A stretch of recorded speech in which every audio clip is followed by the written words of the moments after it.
Welcome, Dr. Julie Pasote. Hello, thank you. And I'm sorry for being, I can't see through my glasses. Sorry for being so elusive. I gather we have a couple of minutes left, yeah? Okay, ma'am, we'll start. Can I just check one thing? I want to share my screen. Is that okay? Yeah. Okay, you can. Yes, excellent. Thank you. Sure.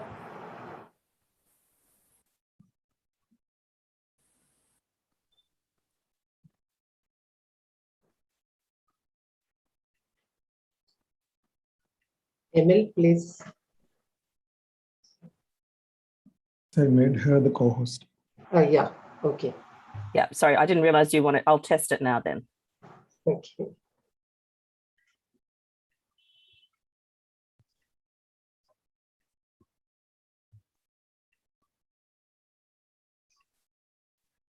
There we are. Yes. And then we'll present like so. Okay? Okay, it's fine. Excellent, thank you. Okay, thank you. We'll begin the formal meeting. Okay, Niranjana, you can start. Okay, ma'am. Yeah. Today, the world is becoming a small place to live in and share knowledge, ideas, and pass the valuable culture over to the next generation. All the above said things are possible through social networking and media. Every aspect of the society has positive and negative externalities. So we need to see how these negative externalities can be balanced and surpassed through the positive ones to reach development in all dimensions. Good evening, ladies and gentlemen, and welcome to the first day of Impetus 2021, three-day online international conference on social media and developing societies, emerging trends, platforms, impact, and digital citizenship, organized by the Department of Media Studies and IQAC, Nagar College, Trivandrum, Kerala. I am Niranjana MS, final year student, Department of Media Studies, Nagar College, and I am assigned with the duty of hosting today's session. Let us begin the session by invoking the blessings of God. And for that, I invite Jennifer Ronald, first year student, Department of Media Studies, Nagar College. Let us put ourselves in the presence of the Lord. Dear Father, we offer everything and thank you for everyone gathered here today to walk with you. May we ask you for your blessings and guidance so that the activities set for this undertaking be successful.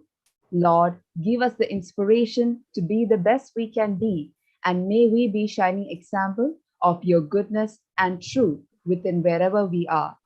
Inspire our thoughts, discussions, and ideas, and continue to remind us that all that we do here today is for the pursuit of truth, the greater glory of you.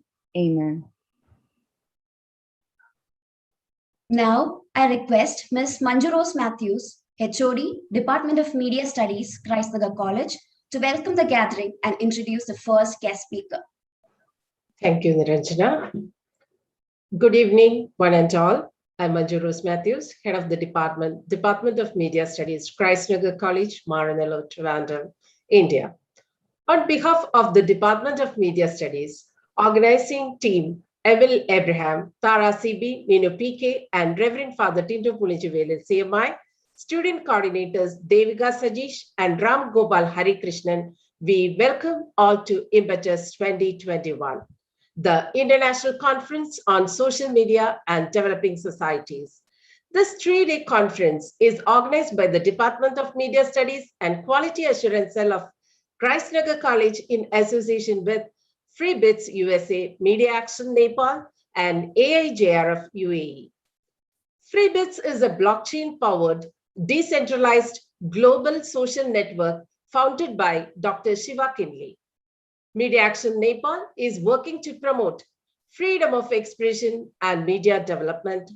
Internationally acclaimed media researcher, Lakshman Dutt Pant is the chairperson of Media Action Nepal.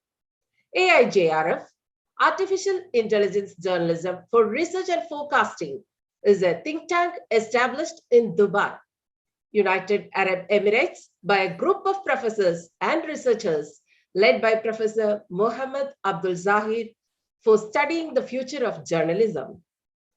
We are privileged to have a line of eminent thought leaders and world-class researchers joining us as guest speakers over the course of these 3 days.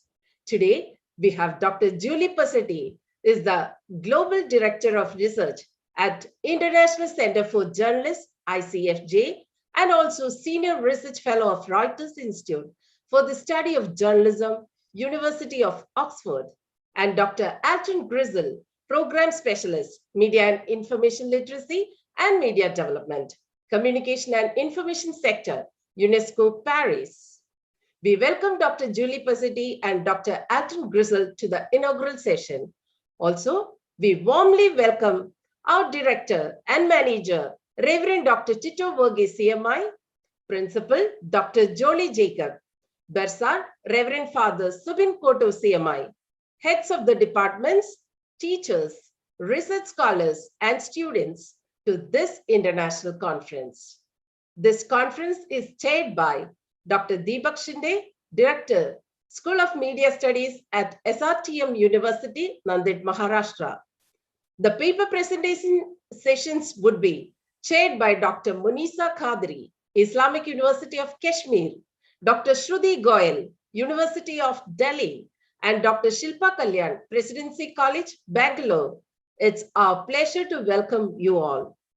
Tomorrow morning at 8:45, we have 2 expert researchers joining from United States, Professor Dheeraj Murthy, Professor of Media Studies and Sociology, Director, Computational Media Lab, School of Journalism and Media, Moody College of Communication, University of Texas at Austin, and Dr. Mark A. Smith, Director, Social Media Research Foundation, and Distinguished Visiting Scholar, MediaX Program at Stanford University.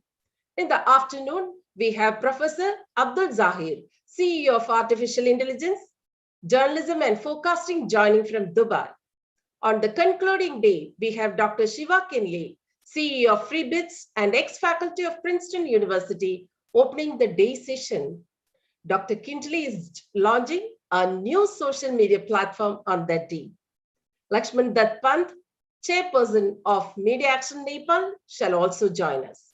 We received over 120 papers for the conference and selected 41 papers for presentation.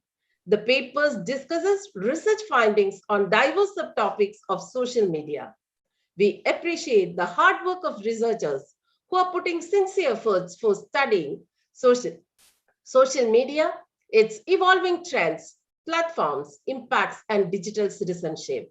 Social media usage is one of the most popular online activities. In 2020, over 3.6 billion people were using social media worldwide. That is almost 3 times the entire population of India. The users on social media is projected to increase to almost 4.41 billion in 2025. Social media has evolved and as an important medium in mass communication. It is in bringing people together. Citizens are able to reach each other from any corner of the world. In countries with linguistic and cultural diversities, social media has evolved as a medium of mass interaction. And social media is widely used for political discourses, mobilizing support for social causes, and acting against oppression, corruption, and injustice. Businesses are effectively using social media for customer engagement, advertising, and brand building. With COVID-19 spread, the use of social media for communicating to the large audiences became easier and economical. Just as the positive benefits, social media has serious negative impacts. It has become the dominant medium for misinformation and disinformation campaigns, hatred, and online violence.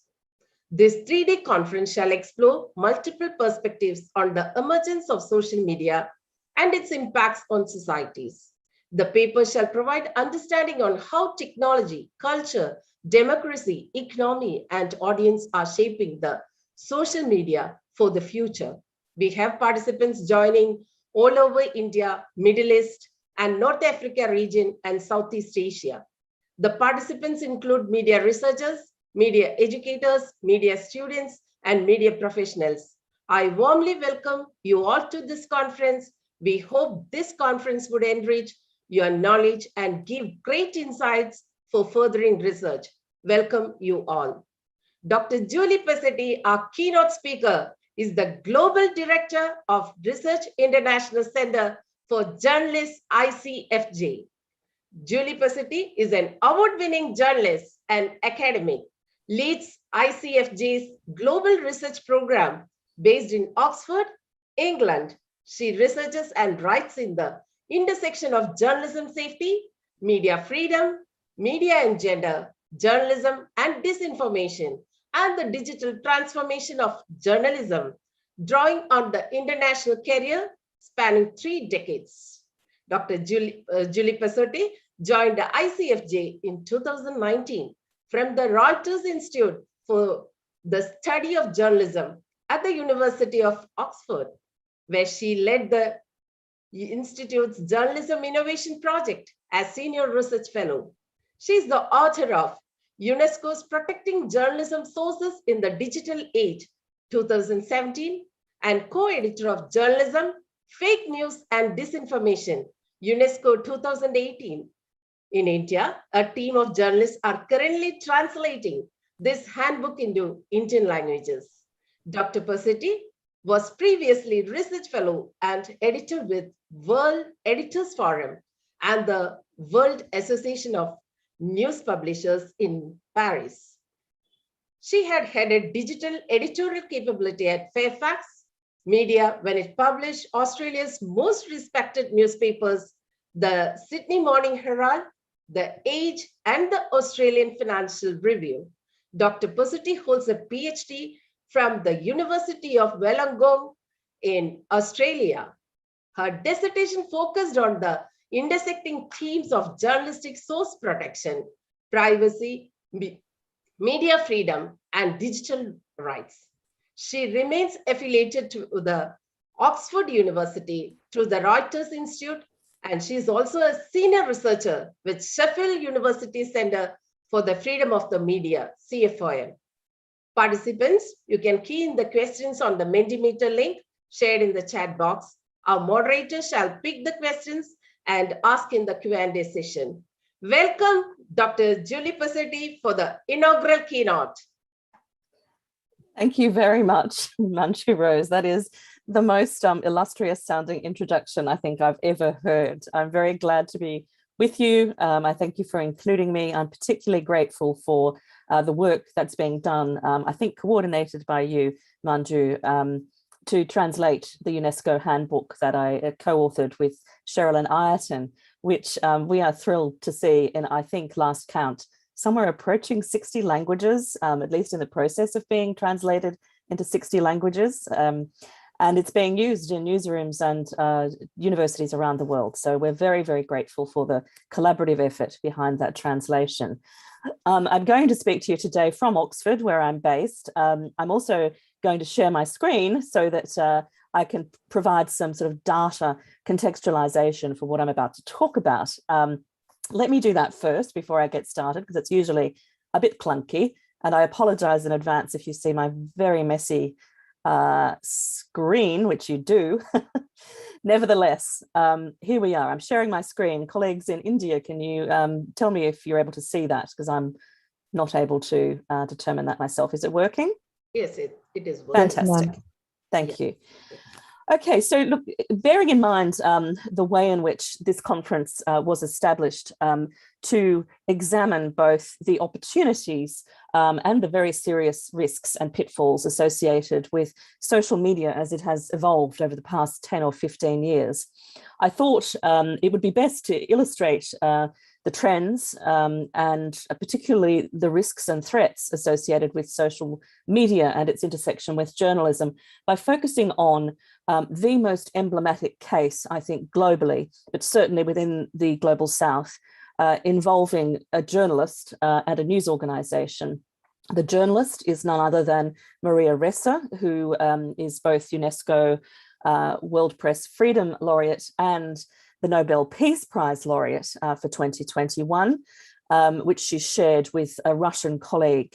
And I want to focus on Maria because not only is she, as many have described her, the emblematic case where online hate and violence intersect with disinformation and journalism, and freedom of expression is seen to be under extreme duress.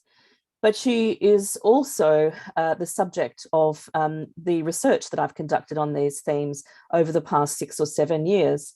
And indeed, she began her current news outlet, Rappler, with 3 women colleagues in 2011, actually based on the notion that in the Philippines, where they are based, social media provided the most important opportunity for connectivity and, in fact, activism around social justice.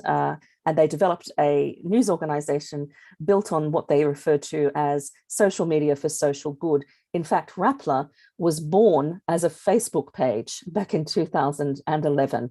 And for anybody who's followed her story, you will now know that Maria Ressa is not only probably the most celebrated journalist among us today, but also she is traveling the world giving evidence about the damaging and in some cases devastating impacts of unfettered social media behaviors when it comes to platform power abuses.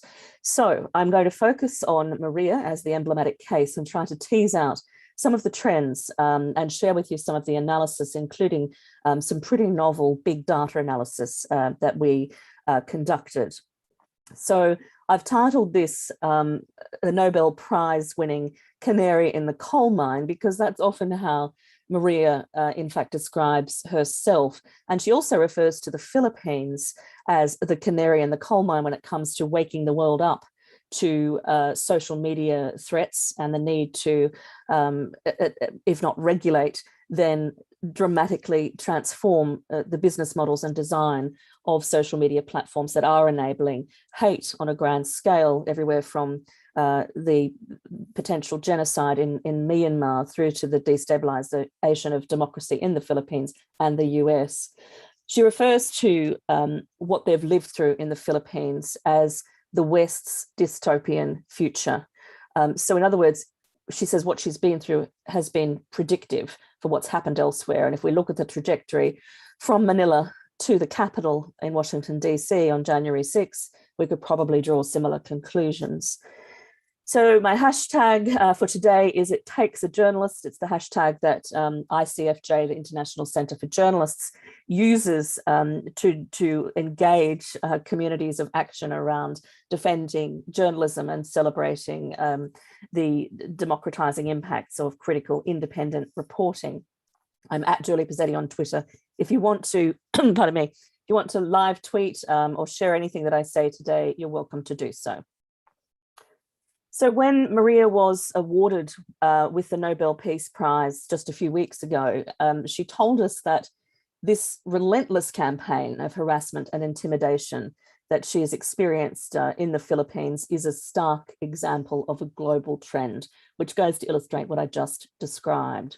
Now, Maria was born in the Philippines. She moved to the US when she was aged about 10. As the Marcos regime made it extremely difficult for her family to stay. She grew up in the US, she studied at Princeton, and she began her career with CNN, and she became a celebrated foreign correspondent and investigative journalist with CNN, working not just from the US, but also in Southeast Asia in a number of bureaus, ultimately heading various bureaus in the region. And in fact, she began the Manila Bureau for CNN before she went on to lead the news division of the biggest broadcaster in the Philippines, ABS-CBN, which you probably are aware was effectively shut down by the Duterte government last year. After that, in 2011, or rather, not after the shutdown, but after a substantial career at ABS-CBN, that's when she began Rappler, just to give you some context there for her career prior to becoming a cause célèbre for press freedom and activism against online violence and orchestrated disinformation. This is really where her journey began.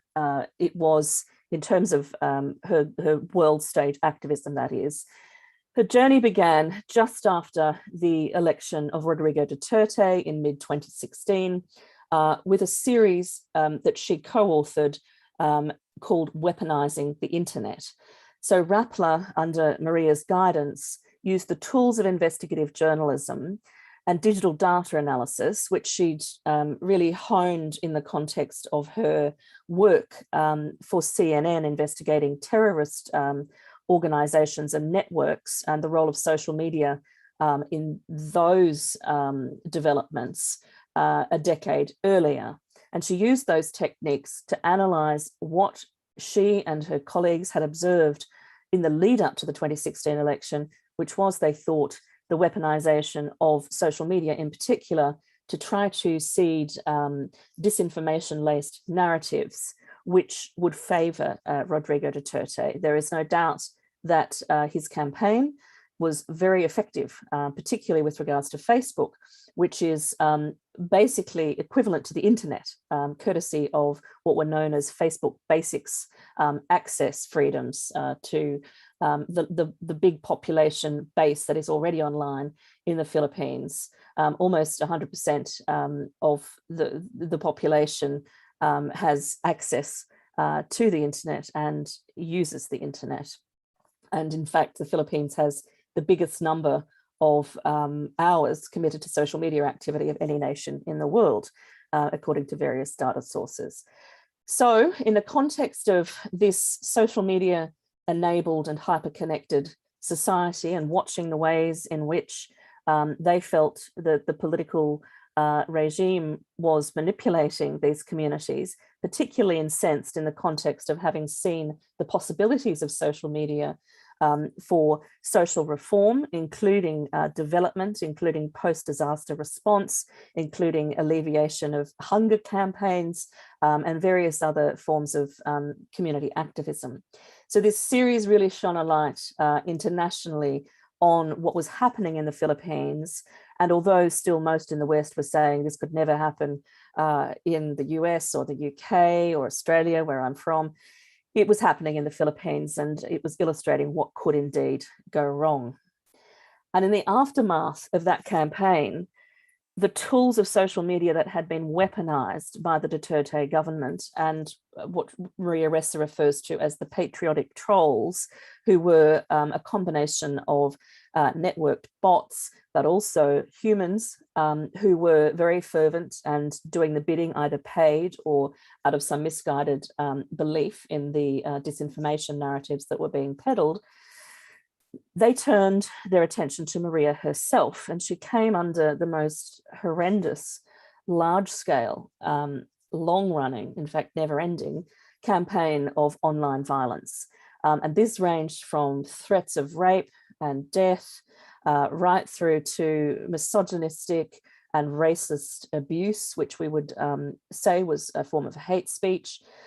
And she endured this for 12 months before she finally spoke. And at one point during that period, she said she was getting 90 hate messages an hour. She tells me that since then, she's had much more torrential experiences of online violence. And she gave her first interview about this to me, in fact, and it was for a book published by UNESCO called An Attack on One is an Attack on All.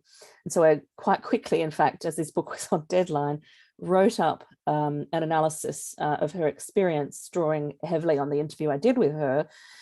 And that was what she refers to as the moment that she raised her voice and refused to be silenced by those who were attacking her with a view to undercutting her independent investigative journalism and the work of truth-telling and disinformation combat that Rappler was doing. So she says it began as a spiral of silence, but in this quote that you see before you, she ends with, "But now is not the time for silence." And that is something that she has repeated over and over again over the past 4 or 5 years since she first spoke. And you can find that, that resource, which she says is the moment that she became an activist as well as a journalist with regard to disinformation issues, freedom of expression issues, and as an opponent of gender-based violence online. And you can find this article, of course, via the UNESCO website. In the same time period, Maria oversaw a multi-award-winning investigative series called the Impunity series. And that series was focused on the extrajudicial killings that were going on in the Philippines in the aftermath of the election of Rodrigo Duterte. According to international civil society organizations, human rights groups, some 20,000 people have been killed in the context of what the government refers to as the drug war since 2016. And those are determined by those groups to be extrajudicial killings. The UN is, of course, investigating at a variety of levels this conduct. And Rappler was really the most high-profile investigative outfit, despite being quite small and digital only. They were the ones really speaking truth to power and taking an enormous risk professionally and personally to put this series into the public realm. It was brutal, it was confronting. It also, as I say, exposed them to great risk, particularly in a country which you'll be aware is still one of the deadliest places on earth to practice journalism. So I want to apologize in advance for some of the words you're seeing on the screen now that will be offensive to you, that will shock you, but they're there for a very good reason. They're there because they represent some of the most dominant forms of abuse and terms of abuse that are used against Maria Ressa, that have been used over the past 5 years. And Maria herself would say that it is so important for us to actually have to stare at this screen and to absorb these words and the abuse that she experiences, because they give us just a glimpse of what it's like to be a journalist like her in the eye or at the core of an online violence storm, particularly one that is incredibly gendered. And Maria would also tell you that she is attacked first because she's a journalist, but secondarily because she's a woman. And I can't underscore enough how important it is to bring a gender lens to discussions, both about the possibilities for social media in terms of development, and also the extreme risks and threats that lurk within particularly social media communities, particularly parts of the darker end of the web. So as Maria said, it's easy compared to dealing, for her to deal with the abuse she experiences, compared to the implications and effects of online violence and disinformation for the world. And she's panicking. She thinks the rest of us should be panicking. So just to come back to this, what we see here is a word cloud. And that word cloud, as I said, represents the top tier threats and abuse terms that are used against Maria in English in the Philippines, as based on an analysis conducted by ICFJ in collaboration with researchers, you can see here, from the University of Sheffield Centre for Freedom of the Media, very accomplished computer scientists, Diana Maynard and Kalina Boncheva, and also with Rappler data scientists. And the reason we had to collaborate with Rappler on this project, which is ongoing, is because Facebook will not allow researchers and, for the most part, journalists to access and analyze large data sets. They are continuously restricting our access, and they are largely opaque when it comes to capacity to examine in any meaningful, transparent way what's going on under the hood, if you like, of their platform. With Twitter, the story is different, and we had ready access as researchers via established agreements with Twitter to be able to analyze the abuse Maria was experiencing on that platform. But Facebook, because it is so ubiquitous, because it is so important as a communications platform for Filipinos, was the site where Maria received most abuse, and it was also the site where Rappler itself was most targeted.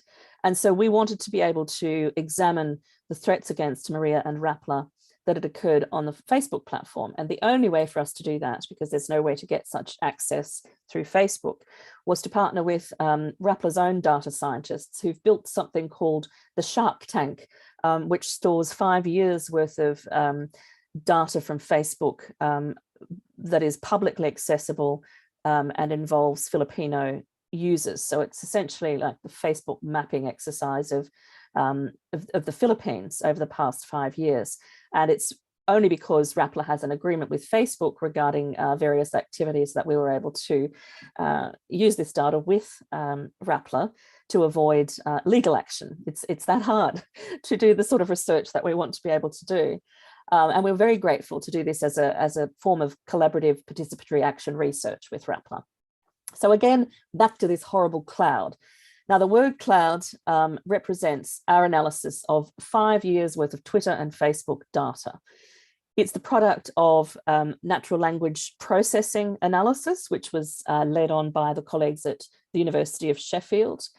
And the larger the word, the more frequent the abuse term was.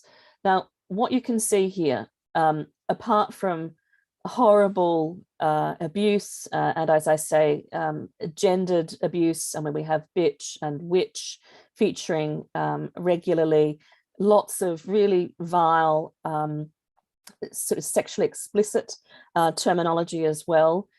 But you see things like "you are a criminal," and this is an important narrative that was seeded. Moreover, what do you see most dominantly here? The suggestion, the fraudulent suggestion, that Maria herself is a disinformation agent, that she is spreading lies, that she is the queen of fake news, that she is a liar, that she is the fake news queen. And this is very deliberate. So we see this as the main objective, to paint Maria as a criminal disinformation proponent, to try to undermine public trust in her journalism and the credibility of her journalism and that of Rappler. But in doing so, these actors are deploying misogynistic tropes, and there is an attempt to establish what we now refer to as gendered disinformation as a set of tactics here. So she is the furthest person from being a disinformation agent you could possibly cast based on everything that we know. And so it's really a form of extreme gaslighting and peak disinformation tactic to cast the one attempting to hold power to account, fighting to be able to report factually to ensure that truth survives as the disinformation proponent. We also see elements of COVID-related disinformation appearing in the data set because the Twitter data was gathered from 2019 through to the end of 2020. And of course, the Facebook data, which began being gathered years before that, also included that period. So then we see the ways in which the pandemic began to intersect here. So let me run through these 12 key findings from the big data analysis, as we refer to it, which combined both methodologies that were quantitative and qualitative. And the qualitative components included us developing a timeline of events and deep dive interviews with Maria and her colleagues and her legal representatives to allow us to combine the data sets, qualitative and quantitative, and present them with a narrative form that was understandable to journalists as well as academics. So our 12 key findings, almost 60% of the attacks that Maria experienced were, as I said, designed to undercut the journalism that she was producing and the trust in that journalism. Credibility and reputation-based attacks were very frequent.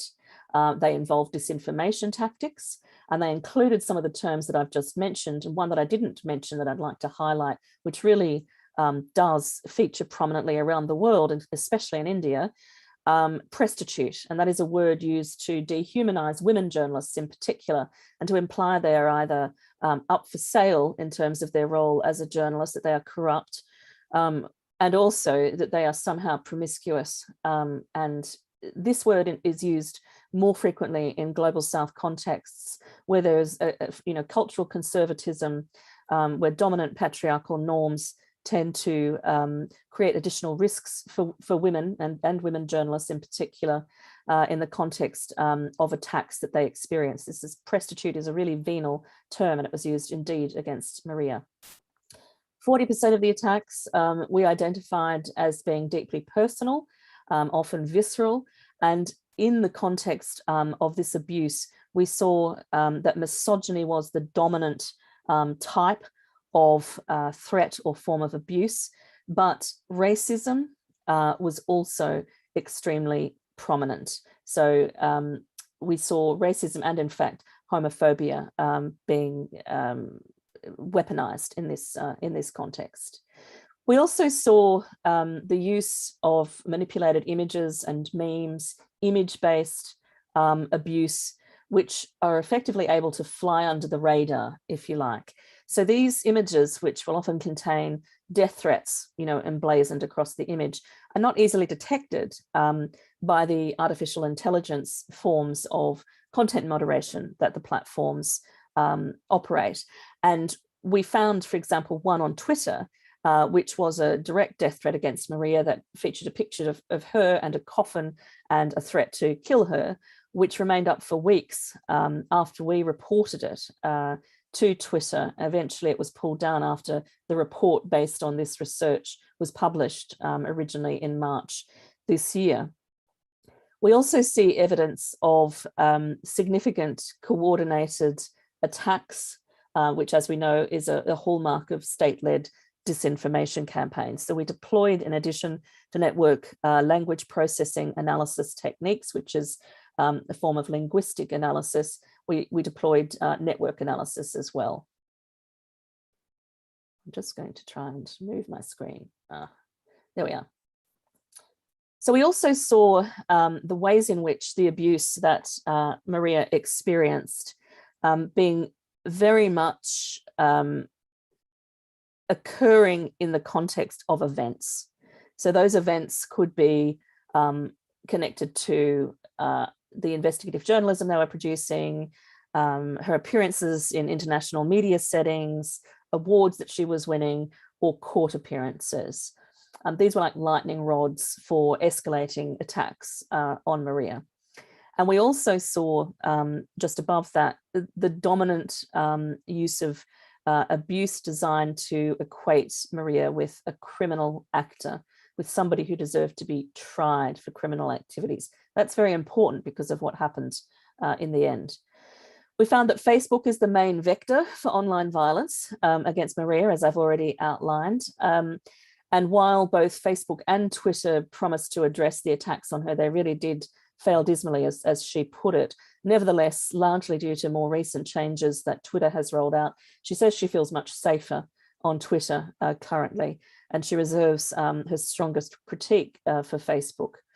And on Facebook, one supportive comment was noted by us in our analysis to 14 abusive comments or comments attacking her, which is a pretty stark ratio. We also concluded, I think quite importantly, that the online violence that Maria experiences aids and abets the offline attacks she endures.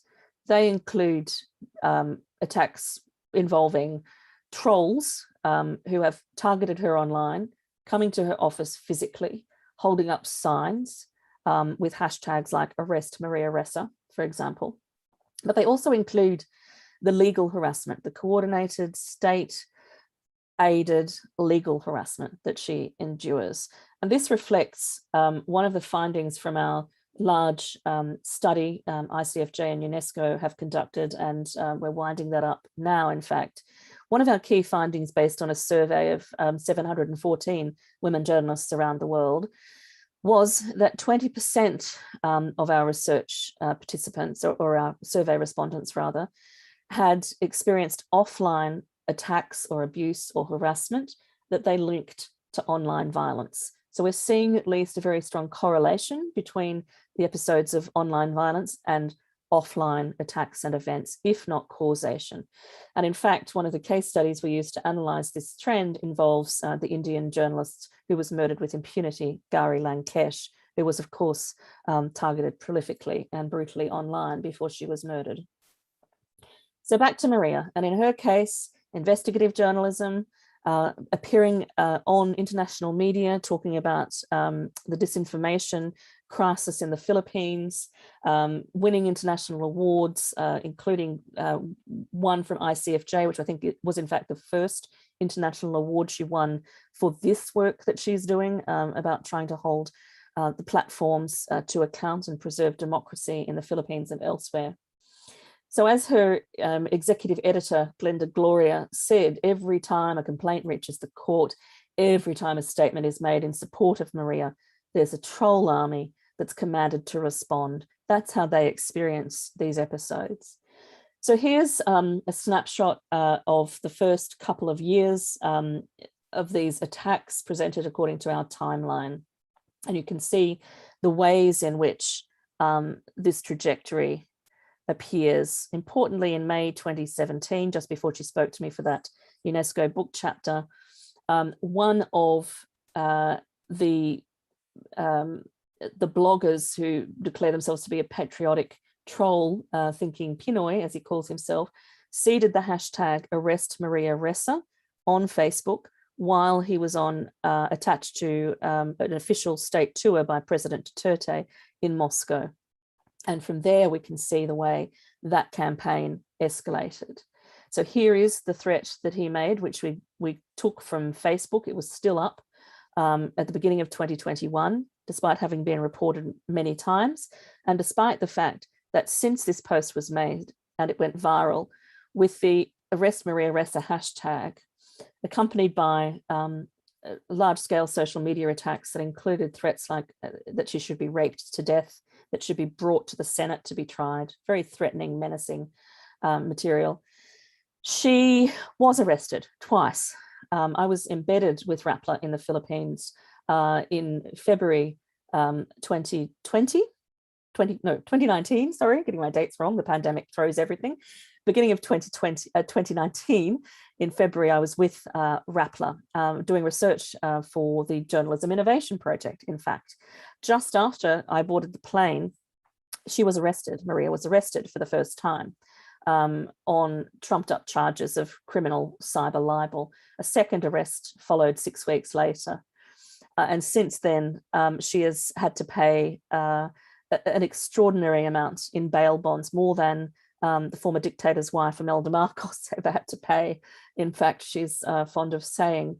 And she is still facing 7 separate legal actions, including criminal charges, as she's been convicted on a charge of criminal cyber libel, a conviction which is under appeal. She was convicted in mid-2020 of that charge, and she's still fighting a range of other charges which really reflect the sorts of legal harassment campaigns that seek to undermine press freedom internationally. So she's being accused of being a CIA operative in connection with tax and foreign ownership related charges, for example.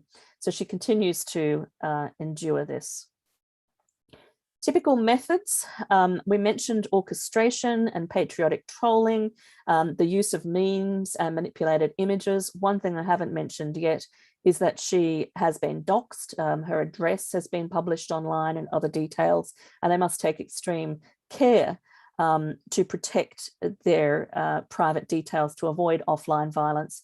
In addition, Maria wears a flak jacket when she moves around in Manila. Although the pandemic has comparatively grounded her, it requires her to be in a flak jacket, even in her car, to take extreme measures to avoid being followed because there is a serious threat to her life here.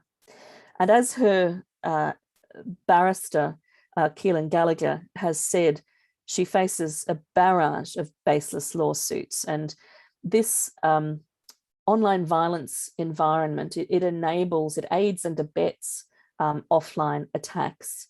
And Keelan Gallagher also squarely puts this problem at the feet of the authorities, where she accuses the state of being directly connected to these activities, and that we can certainly see from our analysis that when President Duterte or his allies make public statements, which they do, targeting, threatening, harassing Maria and Rappler, the online violence escalates. And in the same way, when the online violence is triggered, where it comes in waves, aided by the patriotic trolling, the offline threats escalate. I mentioned already that our study has found so far that 20% of survey participants had experienced offline attacks connected to online violence, and I think that's important to underscore again. So we are now working with the UK Foreign Office, and Rappler is involved in this research. Maria sits on our board. We're working on developing what we call an early warning system to detect threats on social media against women journalists, to try to understand where the points of escalation are, what the modes of attacks are in different country contexts, and also to ensure that there is some kind of pipeline based on assessment of data and metrics and indicators that can be used to trigger action from offline actors, from civil society organizations through to, for example, there's the UN Special Rapporteurs. So that's work that ICFJ is doing with the University of Sheffield Centre for Freedom of the Media for the UK Foreign Office, as I said, and we're focusing on developing contexts. We're looking, in addition to work we've done on the Philippines, we're looking at Mexico, at Lebanon, also at Malta, where we saw the horrific case of Daphne Caruana Galizia being murdered after being, again, brutally trolled online. And Maria points out that we have to be able to predict and stem online attacks on women journalists because of this offline implication. And this extends, of course, not just to physical violence and legal harassment, but also successful efforts to shut down the outlets of critics. So I think, other than highlighting the role of social media now in aiding and embedding impunity for crimes against journalists, I'll leave what I have to say there, and I look forward to hearing your questions. I think we have a few minutes left. Sorry, I think I must have talked longer than I intended to, but I hope that was informative. Here are the reports that we have so far published from the UNESCO ICFJ research, which you can find on the UNESCO website and ICFJ's website. Thank you very much. Thank you, Dr. Julie Pissetti, for enlightening us with abundance of thoughtful and valuable information. We got to know about gender disinformation, misogyny in journalism that Maria Ressa went through, and online violence she experienced, along with other issues. Such an honor to be able to listen to your knowledgeable thoughts. Participants, please note that the link for the question and answer session is provided in the live chat window. You can post your queries there. I would like to invite Ms. Neenu PK, Assistant Professor, Department of Media Studies, Nagar College, to moderate the question and answer session. Over to you, ma'am. Hello, Dr. Pissetti. I'm Neenu, and I'll be moderating the question and answer session. So shall we begin? Sure. Okay. So the first question that we have is, misogynistic and online violence are a real threat to women's participation in journalism and public communication in the social media. What are the effective ways of controlling this? Important question. Maria would say that the only real solution, and I would say this too based on our research, the only real solution is at this point interventions that require the platforms, particularly Facebook, which we see as such a significant problem in developing contexts, to require them to behave in a more transparent and accountable manner. They are so hugely profitable that there is not even a hint of shame. It takes whistleblowers to cause them to acknowledge the harm that has been done through algorithmic abuse. So it's not just a case of saying, for example, we need to focus on media literacy, which is a medium to long-term solution. And while being very important, doesn't deal effectively or in a quick way with disinformation. The platforms would argue that we just need to change male behavior. And as soon as we end offline misogyny and sexism, we'll be able to experience an internet that's free of those things. Well, that's a very simplistic and convenient argument in my view. What we have to do is to demand, which is what Maria Ressa has in fact been doing for the past few years, that platforms like Facebook that have actually profited from amplifying and weaponizing hate, just think about that. For example, you could, without any sanction, until just a few weeks ago, threaten a journalist with murder on Facebook. Facebook argued that journalists were public figures and they should just put up with what they got. Now, that demonstrates that, unfortunately, self-regulation for social media platforms is really a pipe dream. We have to continue trying to get them to do that, but no amount of fines against a company so powerful and wealthy is likely to achieve any kind of breakthrough. So we need a combination of policymaking, regulation that respects freedom of expression, very important caveat, and social change. But we cannot do this as external forces because the failure to deplatform repeat offenders, the failure to accept responsibilities of an editorial kind when it comes to moderating content, the failure to prioritize in really any meaningful way addressing the problems of online violence and disinformation leave us with just an ongoing crisis. So therefore, collaborative efforts are involved necessarily, but so are regulatory and punitive measures. Within the platforms themselves, we make several recommendations for changes that could occur even in the current situation, which involve women journalists in particular being able to rapidly escalate within all of the languages that Facebook operates, not just English, which has been their traditional mode, and to do so with an expectation of swift action against the perpetrators, recognizing the real and escalating threats for offline violence. So I'll leave that there. Okay, thank you, ma'am. Shall we move on to the next question? Sure. I only have a few minutes left because I have another appointment, so I'm sorry about that. So I'll try not to talk so much. Okay, ma'am. So we'll just move on to the next question very quickly. So this next question is, political organizations and large power centers have made social media a heaven for misinformation with organized army of trolls and hate mongers. What is ICFJ's role in fighting this manipulation of facts? Okay, good question. So I head up the inaugural research division of ICFJ. It only started at the end of 2019. I think it's a very important integration of traditional research methods and civil society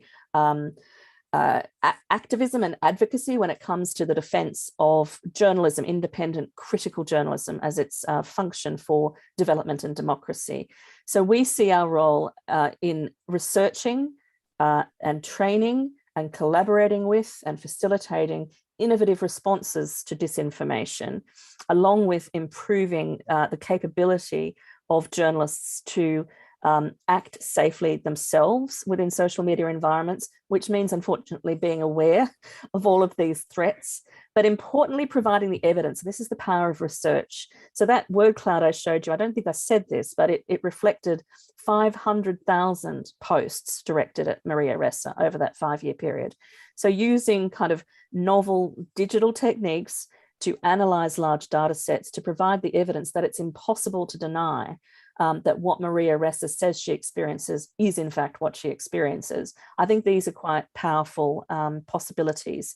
And our idea is to try to inform journalism's responses to these twin crises of disinformation and gender-based violence, of course, many other things as well. We're running a project called the Journalism and the Pandemic Project, which indeed dives into these issues too, but also assesses the ways in which journalists have been affected by the pandemic around the world. And that's with the Tao Center for Digital Journalism, which is at Columbia University. And you can dive into that research freely as well via our website. So I'm sorry, but I'm going to have to go. I think I have about 1 minute more. Okay, thank you so much, ma'am, for answering the questions that are posted. I know you're a very busy person, but we are getting a lot of questions to me, that they want to ask you. But unfortunately, due to time constraint, we'll just wind it up here. Or do you want me to ask you a last question? Can you answer one more? Why don't you get, if people are comfortable having the questions tweeted at me, I'll see whether I can answer some of those questions via Twitter, if that's okay, because I can't be late for my next appointment. So let's use social media for social good, shall we? Thank you so much, ma'am, for joining us. Thank you. Thanks very much. Bye-bye. Thank you, Julie Pasotti, for being here despite of your busy schedule, and we are grateful to you. Thank you. I'm grateful to be invited. Have a good day or good night. Bye-bye. Thank you. Thank you, ma'am.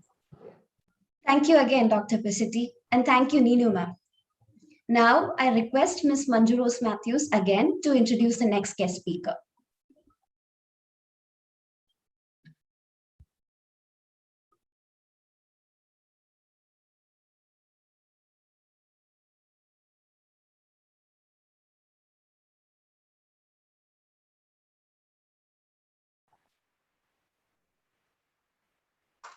Am I audible? Yes, ma'am, you're audible. Yeah. Okay. Thank you, Niranjana. So our next speaker is Dr. Alton Grizzle, works at the UNESCO headquarters in Paris as program specialist in communication and information. He is a UNESCO focal point on gender and media and is co-manager of UNESCO's Global Actions on Media and Information Literacy. Alton has a diverse education and experience in the fields of education, management, information systems, and media and communication. He has conceptualized and spearheaded many projects and co-authored and edited books and articles relating to media and information literacy, gender and media, media development, communication for development. Dr. Alton Grizzle has an MSc in computer-based management information systems from the UWI, MA in media and communication from the University of Leicester, UK, and PhD in communication and journalism from the Autonomous University of Barcelona, Spain. Dr. Grizzle shall speak about media information and literacy and social media. Welcome, Dr. Grizzle. Thank you so much, Dr. Matthews, for this invitation. Let me just quickly share my screen.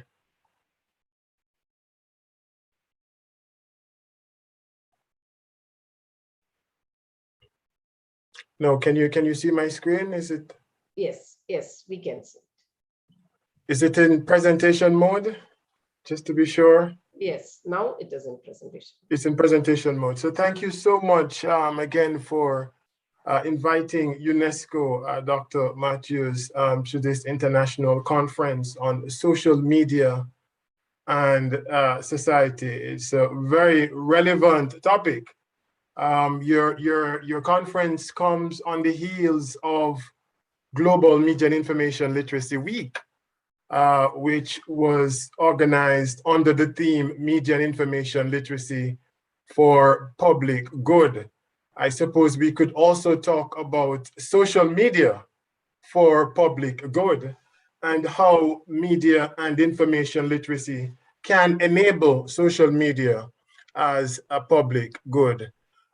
Your conference is also on the, right in smack in the middle of the UNESCO General Conference. So for all the participants who are connected, educators, researchers, academicians, scholars, students, masters and PhD students, the UNESCO General Conference, which is the highest decision-making body of UNESCO, is now ongoing, where all our member states from all over the world, including your country, India, but all countries around the world, come together and they converge in our headquarters here in Paris to discuss important development issues relating to building solidarity and peace among men and women, among nations of the world through promoting education, sciences, culture, and communication and information. So very important topic in terms of your work that you're doing.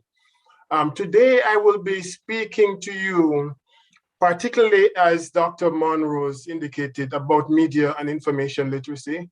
Of course, in the context of social media and society, we will be exploring a research that was carried out for UNESCO and some of the results around that.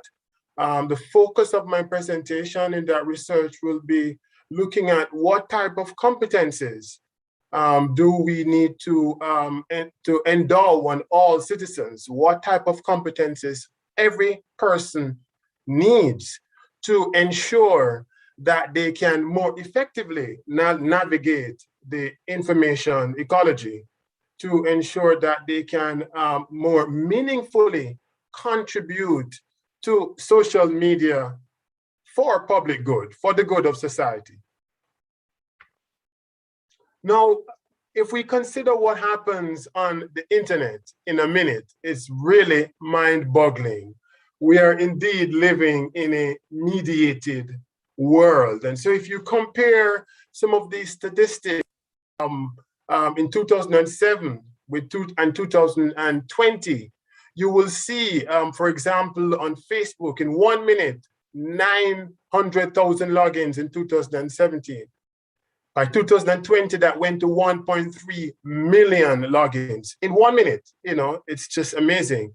You know, if we look at YouTube videos uploaded in 1 minute or viewed in 1 minute on YouTube, 4.1 million. Just imagine, in 60 seconds, 4.1 million videos are viewed on YouTube. In 2020, that was up to 4.7 million. Almost a 30% increase in the type of activities on social media in 3 years. So indeed, we are living in a mediated world. Now, what is happening in that context? And you heard some of it just now from a UNESCO partner and celebrated expert in the field of communication, Julie Pozzetti, about the ills, some of the challenges that are happening on social media. There is, of course, rising hate and anti-Semitism, racism. There is, misogyny on the rise online, and she spoke a lot about all of these challenges. As you can see on the screen, we have an information ecology, a social media that is polluted. It's an information ecology that is polluted. And when our environment is polluted, we need to depollute that. I think we need to recognize that, like our environment, social media is important to the information that we receive, or we engage and connect with other people around the world. The social media is central to different processes. And so we need to combine some of the challenges and balance that with the opportunities. There are many opportunities that social media bring to us as well, or bring to us as well. And this is issue of democratic participation, dialogue online to support sustainable development and governance, and to push for peace. Social media can be used for these public good, as I mentioned earlier. But to do that, how do we balance, these challenges that I mentioned earlier, that Julie Pozzetti spoke about, with the opportunities that are there?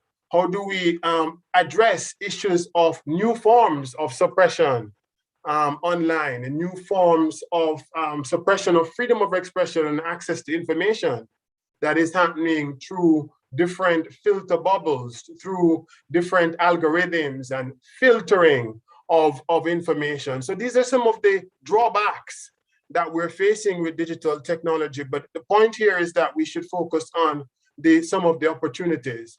And to focus on, to bring that balance of more opportunities, we need to ensure that every citizen has media and information literacy competencies. Now look at what is happening to social media, and this is historical. In 2015, we had 3.2 billion people on the internet, all right? That was 2015. By 2000, 400 million. Sorry, yes, by 200, 400 million internet users. So what a trajectory happened in 5 years from 2015 from 2000 to 2015, from 400 million users to the internet in 2000 to 3.2 billion in 2015 is the point that is being defected here. A mind-boggling, again, increase in people moving to the internet. Now, 2015, of course, was 6 years ago, but let's consider the statistics in 2020 on social media. What do we find? 7.7 billion population, in 2020. Penetration of mobile phone users, 5.9 billion, 67% penetration of people around the world using mobile phone. The internet users, compared to 2015, now 2020, 4.54 billion. As if you recall from the previous slide, we had in 2015, 3.2 billion. 6 years, 6 years later, we have 4.5 billion, again, over a 30% increase in penetration of the internet across the world. Active social media users penetration, 49% of the world population to 3.8 billion. Again, we're living in a mediated world. We should not be fooled by these statistics because we know that still, over 50% of the world population do not have access to the internet. And if we consider developing countries, we will find that these figures are much higher than 50% in the developing countries. So important statistics for us, but we must keep these statistics in perspective. 70% of youth worldwide are on the internet.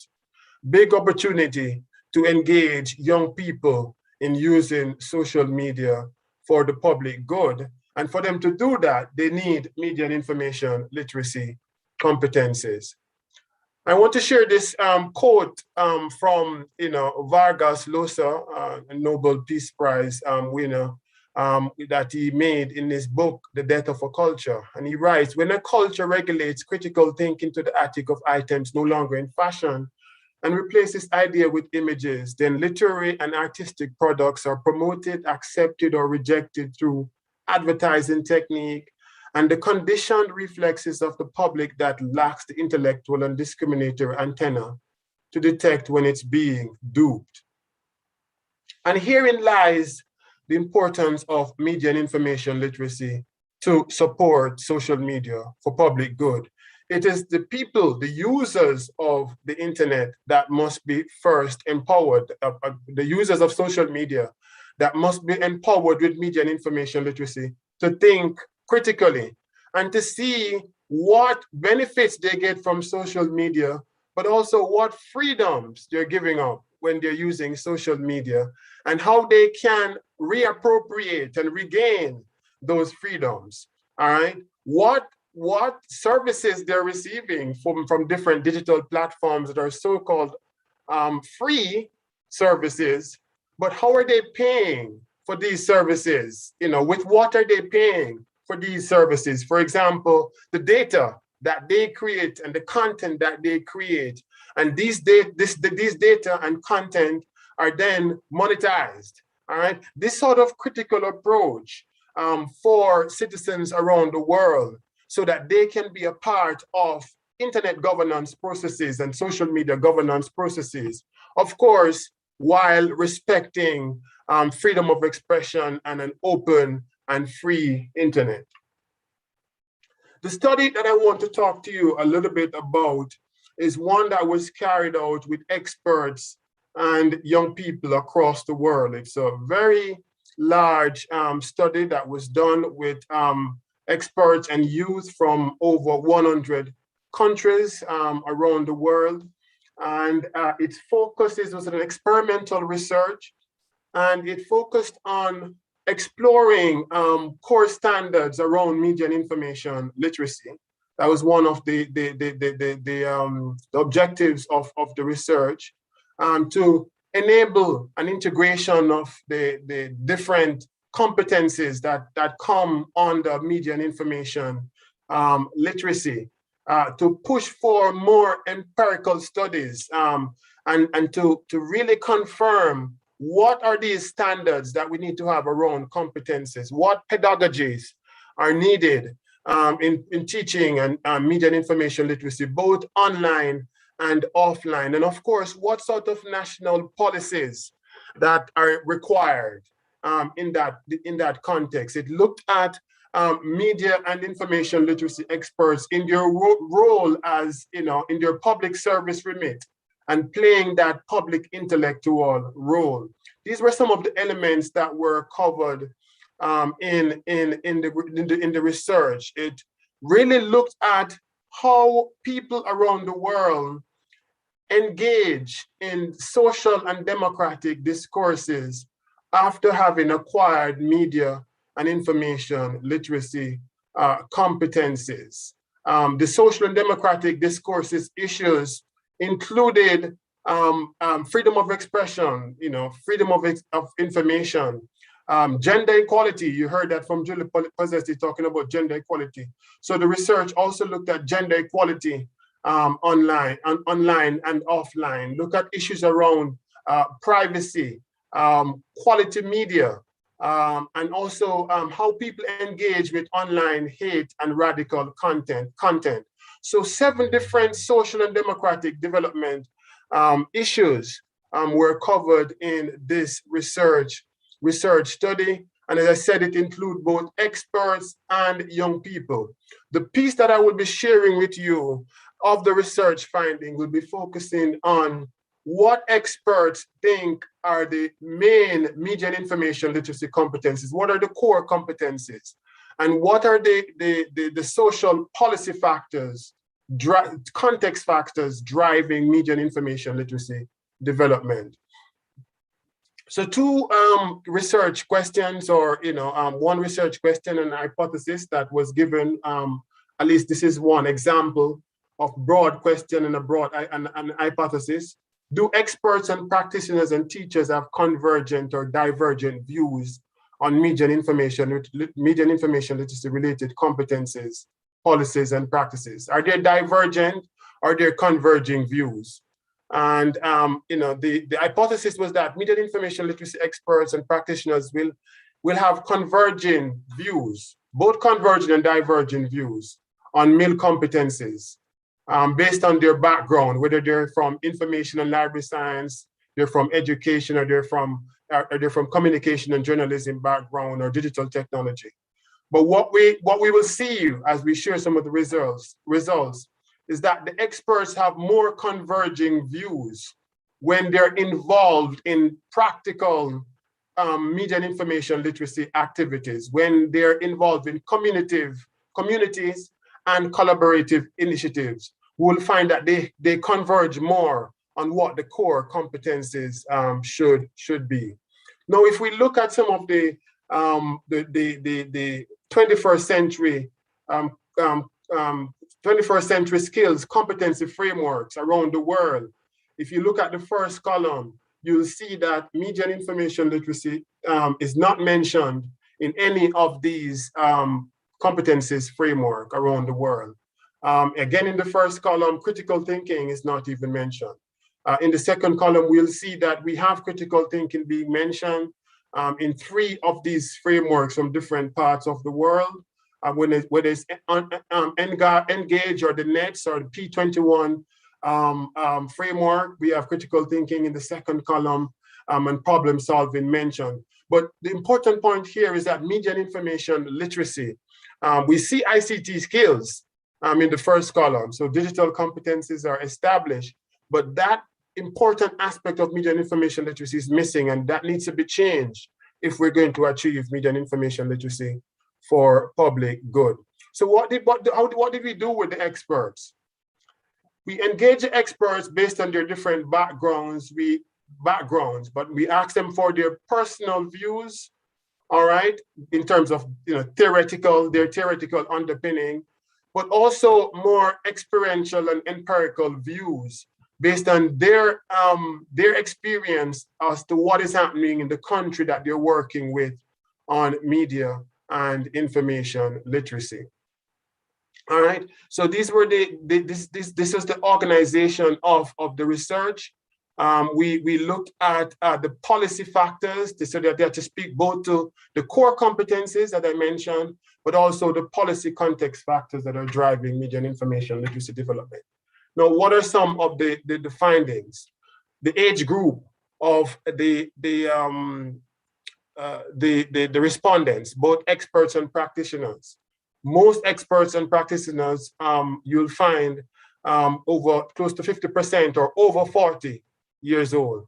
So there's an aging population of experts that are involved in promoting media and information literacy across the world. Interestingly, is the trend of young researchers between 18 and 29, an important percentage there, as you can see from the graph, a combined close to about 30-35% of the respondents are between the age of 18 and 29. And so this opened the doors for more research on media and information literacy by young students, young persons who are pursuing masters and PhD research. Regions, the respondents were from different regions of the world. Mostly, surprisingly, as we're in a conference from India, came from Asia Pacific. So most of the respondents were from Asia Pacific. And then from Europe, surprising figures in terms of the response from North America, given that media and information literacy is quite advanced in that region. But we see in keeping with developments on media and information literacy that most of the respondents were from Europe and Asia Pacific. They came from many different fields, from information and library science, media and communication, journalism, and education. So diverse group of persons. We see that the experts who are involved in media and information literacy, again, they're from different fields, which lends to the interdisciplinary aspect of media and information literacy to strengthen people's critical thinking and to enable social media as public good.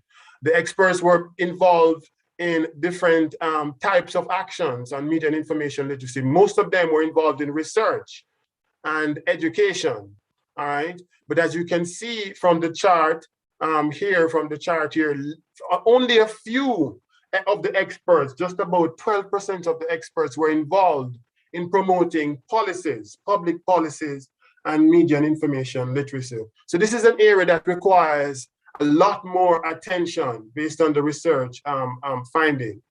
We need to have more experts that are advocating for national media and information literacy policies if we're going to ensure media and information literacy for all.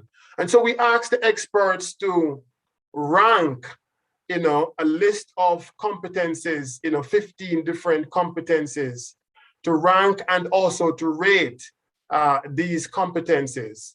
And so what you will find, the competencies include recognizing and articulate the need for information, understanding the roles and functions of different digital communication companies online, locating and accessing information, being able to extract, organize information, to use technology, a range of 15 to 17 different competencies. We asked them to both rank and rate. And as you can see from the graph, there is a sort of convergence in how the experts rank the competencies. Similar convergence in how they rate the competencies, all right? The same competencies, there was similar convergences in how they rank and rate the competencies. And so if we did some, in the research, some regression analysis on the findings, and we confirmed that there was a lot of convergence, but also some divergence in how experts viewed the important competencies. Now, what were the top rated male competencies among the experts. You can see from your screen, in the 8 top rated, there were about, as I said, 17 different broad competencies, and the 8 top rated competencies related to critical thinking, engaging with that second one, engaging with media and information literacy, 4, freedom of expression, intercultural dialogue, interreligious dialogue, and democratic participation. Looking at 6, point number 6, recognizing and articulating the need for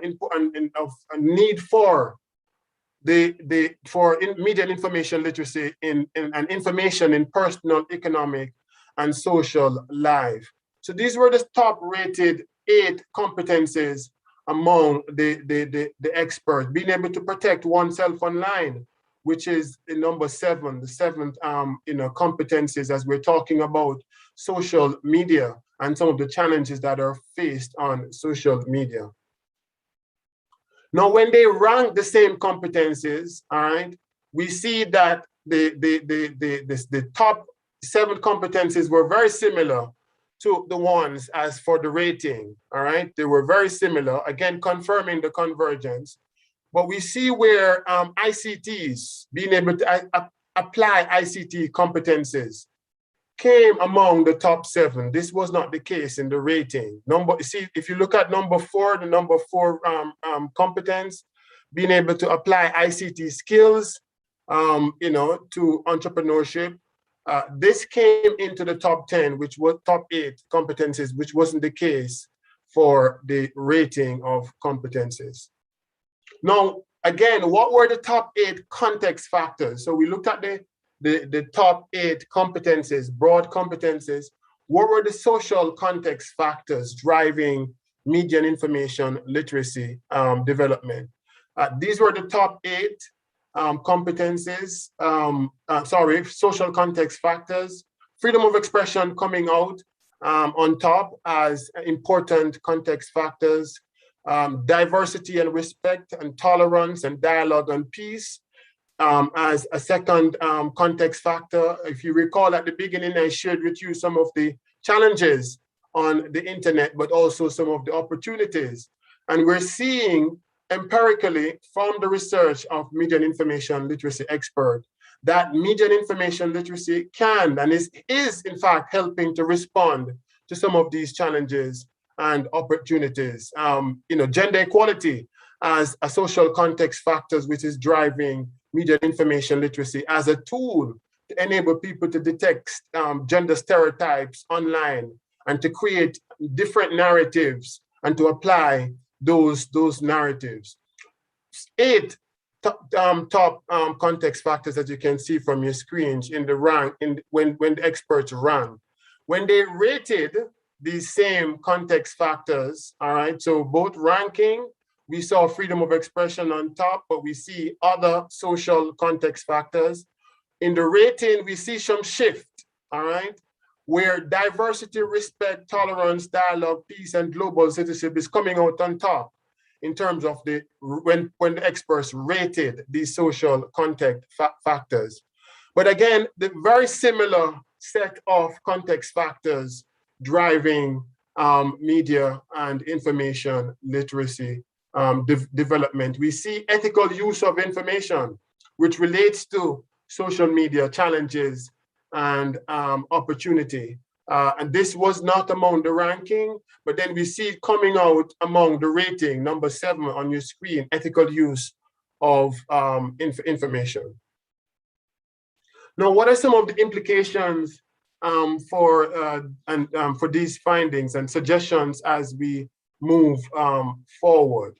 One, as I pointed out to you, there's an opportunity to engage more young people and young researchers in media and information literacy research, but also in pragmatic and practical initiatives around the world. All right, so it's really important. There's an opportunity for that because we see that more young people are involved in media and information literacy from the research. We also need to involve more media and information youth as social actors, not only beneficiaries of media and information literacy, as we look at social media in society, but how youth can drive media and information literacy learning online.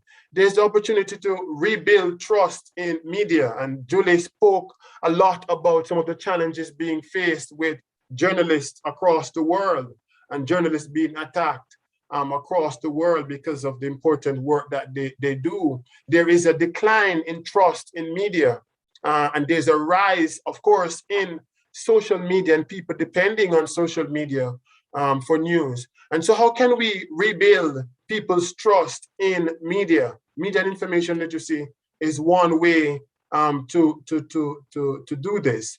Another social implication from the research is around international development organizations. And as I mentioned to you earlier, that we are coming from the global celebration of Global Media and Information Literacy Week, which was just over 2 weeks ago. And in that meeting, the feature conference, it was quite historic, where we had international development organizations, the African Union, the Asian Cooperation Dialogue, as we're in a conference in a conference in Asia here, Asian Cooperation Dialogue, the European Commission, the Arab League, and other multilateral partners, committed to join forces to promote media and information literacy. We need that multi-stakeholder approach to social media governance as well, as we're talking about social media. If we're going to sustain media and information literacy development and link media and information literacy to more effective social media for societal good, we need that multi-stakeholder cooperation. These are some of the implications. Of course, we need further research. We need more research, empirical research across the globe, and this conference, should help with that. Given some of the participants who are connected to push that research agenda.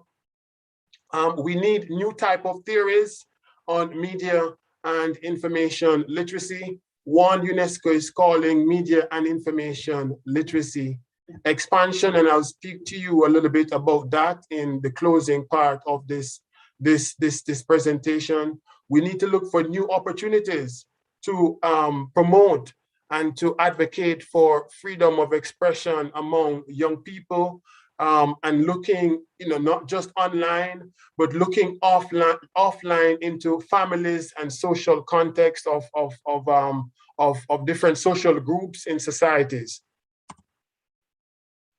Now, in the interest of time, I want to skip some of these slides because I think I'm running out of time.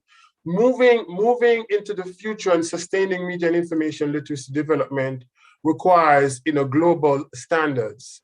And this is, as I mentioned, is the thrust behind the media and information literacy research that I just shared with you. UNESCO, we have developed these 5 laws, what we're calling 5 laws of media and information literacy, as international principles that should guide media and information literacy development online and offline. And the laws, law 1 looks at different types of communication platforms, whether it's libraries or media or digital technology, and underscored the fact that they're all important. They all have a role to play in promoting media and information literacy learning and people's access to information. Law 2 looks at every citizen is a creator of information and knowledge and has messages. All right. They must be empowered with media and information literacy. MIL is a nexus of human rights. Law 3 speaks to the fact that all information that we engage with on social media and even offline, that they're not all value neutral. All information, content, they come with their biases. And we need to help people to understand that there is biases in how social media operates, as for example. But in all information, all type of information and content has biases. And media and information literacy can help people to understand transparently this reality. Law 4 look at the fact that every citizen want to know and understand information and knowledge. But of course, we have to respect their rights. And finally, Law 5 speaks to the fact that media and information literacy is not a once-off acquisition. All right, it's something that is acquired over time. It's a lifelong learning. In connection with the 5 laws of media and information literacy, UNESCO is developing what we're calling global standards for media and information literacy curricular development guidelines.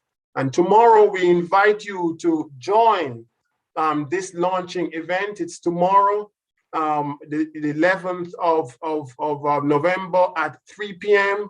We have shared the link online. If you search UNESCO website, you can see the link, or you can register for the launching event of these global standards for media and information literacy curricular development guidelines. Now, in closing and to wrap up, UNESCO is putting forward a new theory of change on media and information literacy that we're calling media and information literacy expansion. And essentially, the idea is to address and to develop MIL intervention not only for individual, not only focusing on individual competencies, but on group competencies and institutional approaches as well. So combining individual competencies with group competencies and institutional approaches as well to media and information literacy intervention. The idea here is that if we want to reach more persons with media and information literacy, both online and offline, we need to look at how people engage socially in different groups. Whether it's groups that are of migrants, groups of persons that are suffering from disaster, group of persons who are displaced because of climate change or because of conflicts. All right, we need to look at these competencies in groups and how these groups can develop what we're calling value proposition, value expansion, all right, and value sharing, how they can have new values, value enhancement, sorry, how they can propose values within their group, and by proposing these values in their groups, all right, how they can enhance their values, and by so doing, having new types of values expanded across the world. And the values are linked to the different social opportunities and challenges that we spoke about, whether it's the value of gender equality, how that happens, not just at the individual level, but at the group level. And so the media and information expansion framework looks not only on content, but on the sort of groups, the sort of target groups and stakeholders that are reached and are involved in media and information literacy. One other aspect of this theory looks at how we link media and information literacy to other social competencies, such as intercultural competencies, global citizenship education, health literacy, financial literacy, and science literacy. And the fact that media and information literacy can be an antecedent, a precursor to support these other type of literacies. The goal with media and information literacy expansion is to magnify the reach of media and information literacy, as you can see from this chart, from its present status in that purple bubble you're seeing on the chart, to over time, to move to a new level of expansion and reach, all right? Where we are looking at a correlation between media and information literacy and social behavior and social actions that is closer to a positive correlation rather than the 0.4 or 0.5 where it exists right now, as you can see in the chart. Now, I'm closing to take your questions, but before I do that, I must share a little bit about some of the work that UNESCO is doing. And as we're talking about social media, UNESCO has developed this innovative initiative that is called MilClicks. MilClicks is a social media innovation for persons to learn media and information literacy in their normal day-to-day use of social media. It's an unorthodox approach. It's the way the internet works, organically. How can we integrate male learning resources, graphics, audio clips, video clips, for persons to learn organically about media and information literacy in the normal day-to-day use of the internet, just as they do for disinformation. When they learn about hate and disinformation online, most of the time they're not searching for this. It happens organically, it happens socially. And this is what MilClicks is about.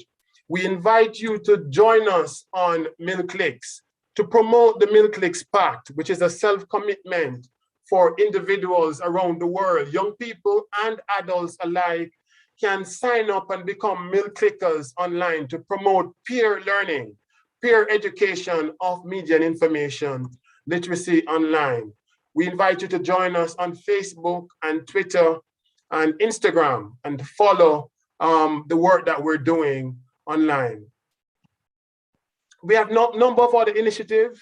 I mentioned earlier the Global Media and Information Literacy Week celebration, but we also invite you to promote the UNESCO Media and Information Literacy Alliance, which is a network of networks across the world. You can sign up as members. We also have the UNESCO and United Nations Alliance of Civilization Media and Information Literacy and Intercultural Dialogue University Network. This is a collaborative network with universities from all regions of the world to develop intercultural knowledge around media and information literacy. And we invite your university, Christ Nagar University, to join this university network. We need to look at innovative approach as we talk about integrating media and information literacy in social media and engaging more digital platforms in promoting media and information literacy. We need to think about the city as a place for learning, as a big classroom. UNESCO and partners, we have launched this initiative called Media and Information Literate Cities, which is about creatively integrating media and information literacy learning in city spaces, in the transportation industry, in the healthcare industry, in the entertainment industry. It's looking at non-traditional stakeholders, all right? Local municipalities and mayors networks. These are non-traditional actors in promoting media and information literacy, but they can play a role to transform physical spaces in cities into learning spaces of media and information literacy, and integrating that with the idea of smart cities, where technologies and digital communications and social media platforms are being embedded in our city life. But for us to have real smart cities, we need media and information literate cities, or media and information literate citizens to engage critically. UNESCO, we have developed a number of resources around policies on media and information literacy. Recently, we launched the new resource, Media and Information Literate Citizens, Think Critically, Click Wisely, which is the second edition of our model media and information literacy curriculum. You can download all of these online. We have developed tools for monitoring and measuring media and information literacy competencies, but also country readiness for media and information literacy, which is related to some of the findings that I shared with you in the research, looking at both competencies, but also country readiness, the enabling environment for media and information literacy.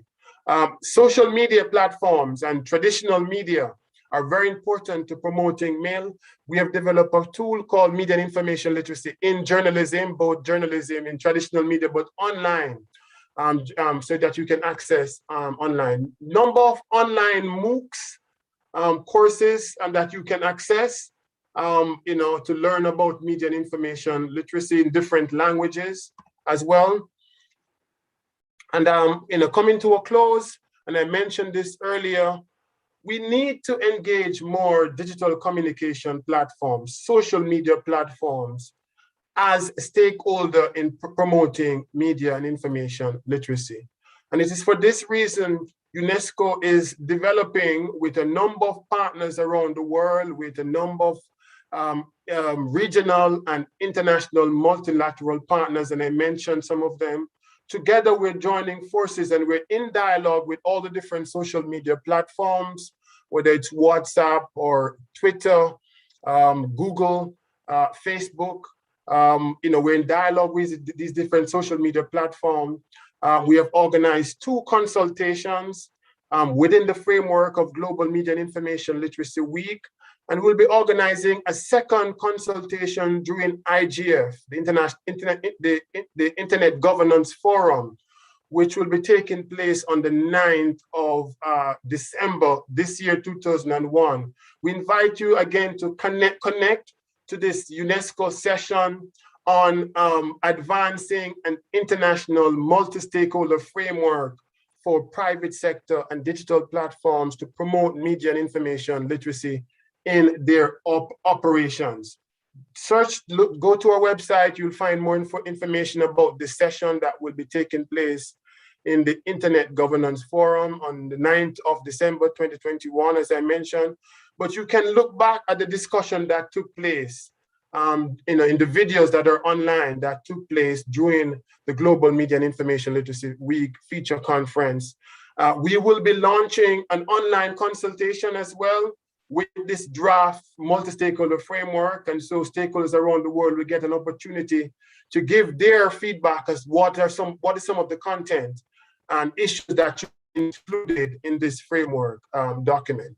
I want to close with this quotation, as we are among a number of researchers, that one's work and expertise or calling should contribute to humanity. Information and knowledge leading to wisdom, truth, and good practices is what and who we are. The French philosopher and mathematician René Descartes noted that I think, therefore I am. I and UNESCO, we propose that we have to go beyond thinking to fully be. After thinking, after deliberation in a conference like this about social media and society, we need to act. We need to take action. And every participant in this conference can take action. It's a part of what researchers have called action literacy. Media and information literacy supports action literacy. We have to be resolute to give ourselves and to give of ourselves and to give ourselves to the service of others and to the service of the social media for good. If we are going to be, we need to give of ourselves and to give ourselves to others, the service of others, if we're going to be. Perhaps Mahatma Gandhi might have said these very words. With this, I thank you so much, and I look forward to taking your questions. If we have time, I'm sorry I spoke too long. Thank you so much, Dr. Alton Grizzle. Your knowledge is awe-inspiring. Digital literacy is one of the most important aspects in today's world, and you have given valuable insights on it. It was indeed a fruitful session. Now, Ms. Tara CB, Assistant Professor, Department of Media Studies, Nagar College, will moderate the question and answer session. Ma'am, please. Good afternoon, Mr. Grizzle. Myself, Tara Ravishankar from Department of Media Studies. I'll be moderating this session. I think we too are in the move to support your action literacy on media literacy, media and information literacy. So I think this is the right question. The first question is here. You can see this question on screen. The pandemic helped millions of children worldwide access to mobile devices. And this also points to the need of large-scale media literacy. How is Unesco looking at this? Yes, this is an important question, and thank you so much for the question, the person who posed it.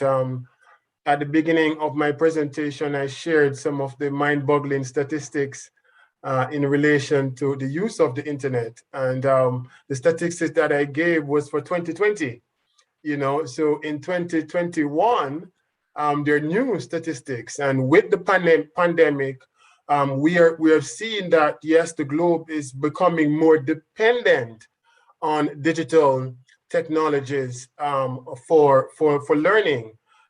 You know, it's digital technologies that kept us going during the pandemic. All right.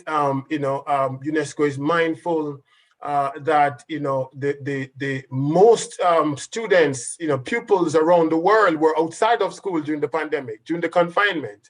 All right. And it's technology that kept them connected and kept school going. And so this is important. We need then, when citizens and more students are going online for learning, then what new competencies do they need? And I think this is what the question is getting at. What new competencies do they need to more effectively engage online? Because we cannot take for granted that technology and technological design can affect learning, both positively and negatively, all right? And so people need to have the right competencies to understand what risks they have they have when they're learning online, how to guard against these risks, and what are the opportunities for lifelong learning online. And UNESCO, we're doing quite a number of actions on that. We are training teachers around the world to develop media and information literacy competencies. As I shared earlier, we're training tens of thousands of teachers around the world through our different resources.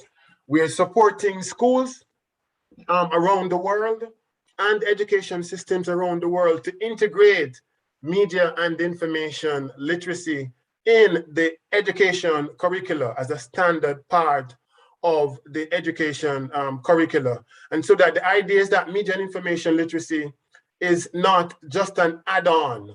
It's a part of literacy, it's a part of learning, and it is urgent that every education system develop media and information literacy as a part of their formal curriculum. So we're supporting that around the world. We are also supporting the development of national media and information literacy policies, working with member states, with countries around the world, and supporting them to develop and implement and to monitor national media and information literacy policies. Very soon, for example, we are going to be launching the first international media and information literacy massively open online course.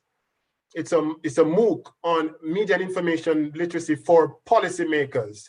It is called Deep Dive in Media and Information Literacy for Policymakers.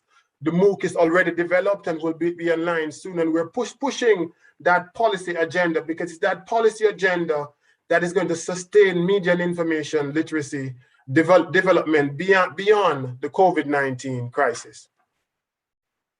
May I move to the next question? Here is the next question. Only less than 15% of people in India speak or understand English. Media literacy needs to start in vernacular languages integrated with school curriculum. Any effort in this front by UNESCO? I think you can think on MOOC also.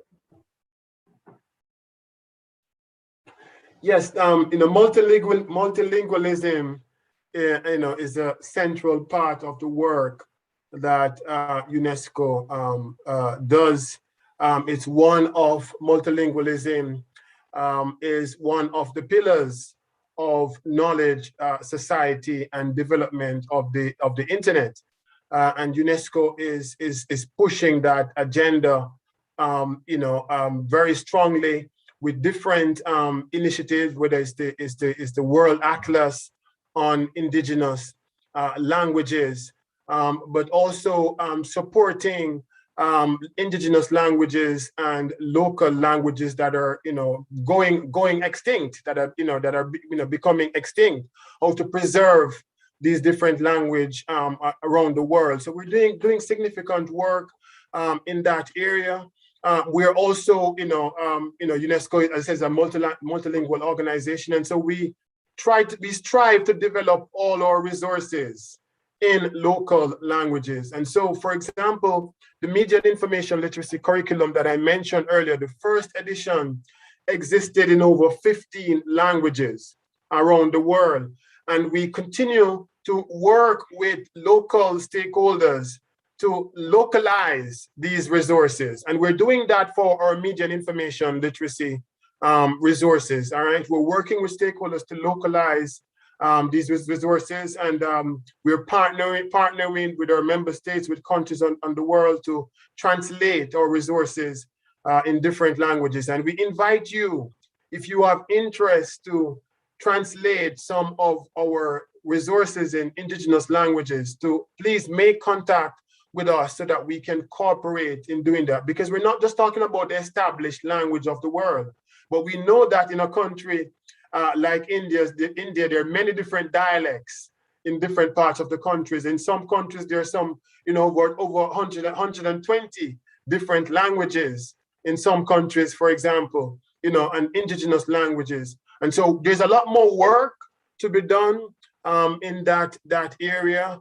UNESCO, for example, through the UNESCO Media and Information Literacy Alliance, during the COVID-19 pandemic, all right, we partnered with the youth committee of the UNESCO Media and Information Alliance. The youth committee spoke about empowering youth in the thrust behind media and information literacy.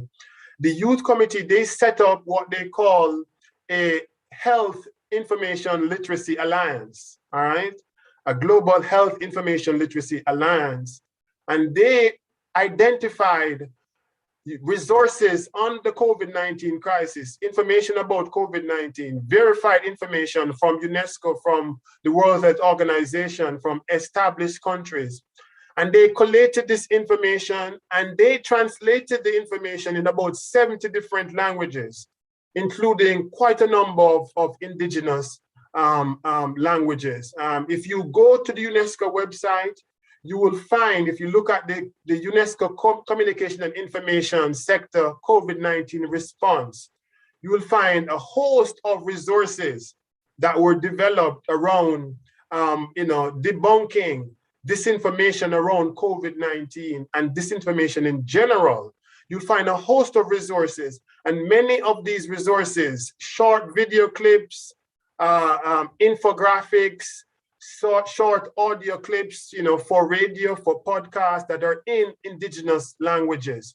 And so we're responding to this reality to ensure that people in their local environments and community can preserve their indigenous languages. They can access media and information literacy resources in their language. They can learn media and information literacy in their language, and they can also communicate and become peer educators of media and information literacy in their own local languages. Move on to the next question, sir.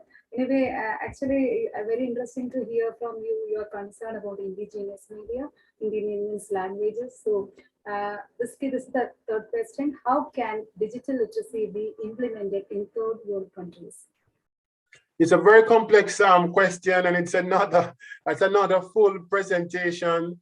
All right, media and information literacy and digital literacy are related. For UNESCO, we bring both of them together. We talk about media and information literacy and digital competencies. And so much of what I said in connection with media and information literacy applies to digital literacy. However, UNESCO, we are driving as well, digital competencies, the hard skills that people need, to be able to program, to access computers, to use technologies, to develop mobile application. So one initiative, for example, that UNESCO promotes globally is what is called the Youth Mobile Project. all right, where we empower young people to develop mobile applications to address different social challenges around the world, and we train these young people. We have initiatives related to empowering women to develop digital competencies. This include searching for entrepreneurs, women entrepreneurs across the world, different competitions to search for women entrepreneurs, digital entrepreneurs around the world. We have a comprehensive program on digital transformation. All right, this is one of the priorities of the sector, looking at open education resources, open scientific information, promoting AI, artificial intelligence, for good, and looking at the policy dimension, but also training young people to become, to create, AI systems, to create algorithms and to develop algorithms. So there's a lot of work that we're doing in this area, not the communication and information sector of UNESCO, but also in our education sector, our social and human sciences sector, our culture sector, right across UNESCO. We're supporting digital transformation, both at the individual competencies level, but also at the policy level, nationally, regionally, and internationally. So this is a question from our student Ram Gopal. That is, the amount of fake news spreading is increasing now. Not only that, many are silenced for pointing out the truth. As journalists, can we do anything to prevent this? Journalists can do a lot to prevent disinformation online. And I think Julie Pozzetti, she spoke about that extensively earlier. Let me start also by pointing out that, the question was posed using the concept fake news. UNESCO, we have been discouraging the use of the term fake news on the premise and on the basis that if it's fake, it's not news, So it's like an oxymoron saying fake news. If it's fake, it's not news. And so we're trying to suppress that. And we use the term disinformation and misinformation instead, or, false and misleading content. These are the concept that we use. And journalists can do a lot in, debunking. And this, we spoke about earlier about building trust, again, in media, to put in trust in the editorial processes and the ethical editorial standards of journalism, to identify certain information, to investigate the information, and to ensure that the information that they put out is verified, all right? There's a different fact-checking networks and initiative that UNESCO has developed. We have developed different policy briefs around how we can tackle the disinfodemic, and particularly the role of journalists in that context. If you go online, you will see that we have 2 policy briefs around tackling the disinfodemic, focusing on journalism. So journalism, there's a call on journalism as, as how do you say, windows of truth, as drivers of truth, to live up to that ideal, that historical ideal of journalism in many centuries, and that is based on international standards. So in addition to the quality journalism based on international standards that UNESCO pushes, fact-checking initiatives, supporting investigative journalism. Journalists and journalism can also promote media and information literacy as a part of their business model, all right? in the same way we could reverse this question and we say libraries and librarians, all right, need to promote media and information literacy as a part of their development and their outreach model. It should become a standard part of their institutional approach. And this is why UNESCO developed the resource that I mentioned earlier, Media and Information Literacy in Journalism, and handbook for journalists and journalism educators. And the approach there is to say that if we were to have every media, just imagine in India alone, all right?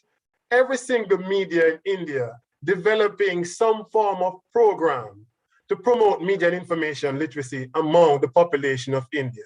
How much people could be reached? What transformation could come if the media really start doing this? And equally for social media platforms, for digital communication platforms, we are partnering with a number of digital communication platforms, particularly and including Twitter, to promote media and information literacy online in day-to-day learning. I mentioned that earlier, and Twitter has been supportive of that, and we're engaging and in dialogue with other social media platforms in that respect. But can you imagine juxtaposing those mind-boggling data about people on the internet, juxtaposing that with the internet, digital platforms actually promoting seriously media and information literacy online, pushing and magnifying media and information literacy learning content online. There is this concept that UNESCO and the European Commission that we have developed called Media and Information Literacy by Design. Media and Information Literacy by Design. And the idea is to use and to engage both with traditional journalism, all right, to integrate MIL in their strategies, in their programming as a part of what they do and how they do it.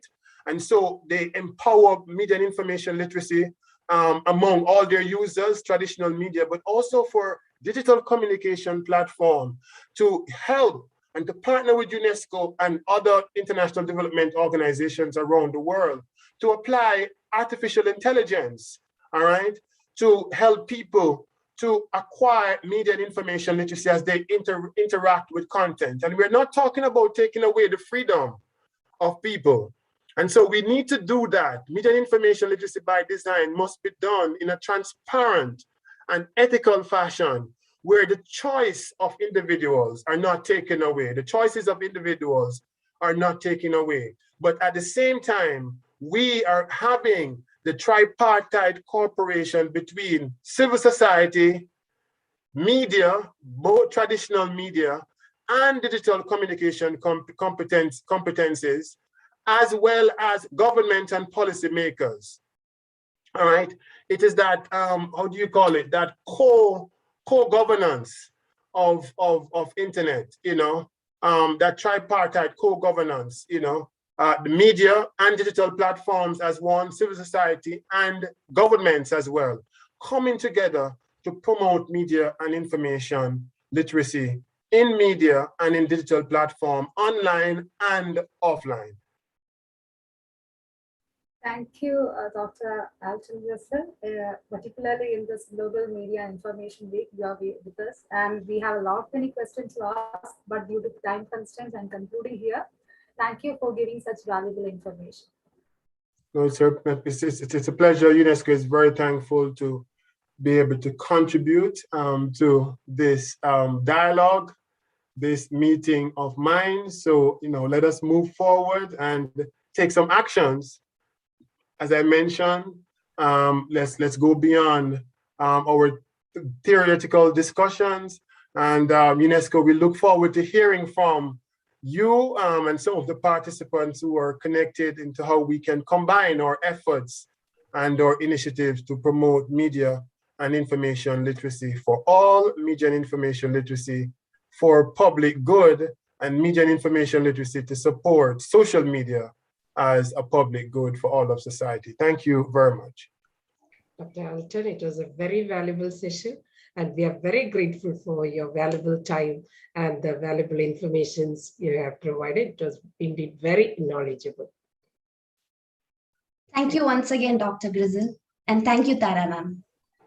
And Thank you so much. Finally, I invite Devika Satish Kumar, final year student, Department of Media Studies, Nagar College, to deliver the vote of thanks. A very warm and cherished evening to all. I am Devika Sajish, final year student, Department of Media Studies, Nagar College. It is my privilege to propose the vote of thanks and acknowledge the contribution of all those who has worked very hard to make the day one of the Impetus 2021 3-day international conference on social media and developing societies, emerging trends, impact and digital citizenship, organized by the Department of Media Studies and IQAC of Nagar College, a success. On the behalf of Nagar College, I would like to give a heartfelt vote of thanks to our speakers for the day, Dr. Julie Prasetti and Dr. Alton Grizzly, who spent their busiest time gracing the occasion. We had the opportunity to hear your thoughts and ideas, and we are sure that this will be beneficial for our future. These types of events that cannot happen overnight. It requires planning and a bird's eye for details. I would like to thank Reverend Father Dr. Tito Verghese, CMI, manager of Nagar College, for his guidance throughout the event. I must mention our deep sense of appreciation for our principal, Dr. Dolly Jacob, for her immense support. I would like to take a moment to thank all of the head of the departments for making their presence in this conference. And a special heartfelt sense of gratitude to our head of the department, Manju Rose Matthews, for her incredible support throughout the event. We have been very fortunate enough to have a team of very proactive and very dedicated faculty who has helped us build this event. I would like to thank Tara CV, Ninu PK, and Emil Abraham for being the catalyst who inspired us to do our best. I also want to thank all of the people who has worked behind the scenes to execute this event, and a huge thank you to all the participants who had made this event a grand success. I'm hoping to see you all tomorrow for the wonderful and beneficial sessions that we have planned. Thank you.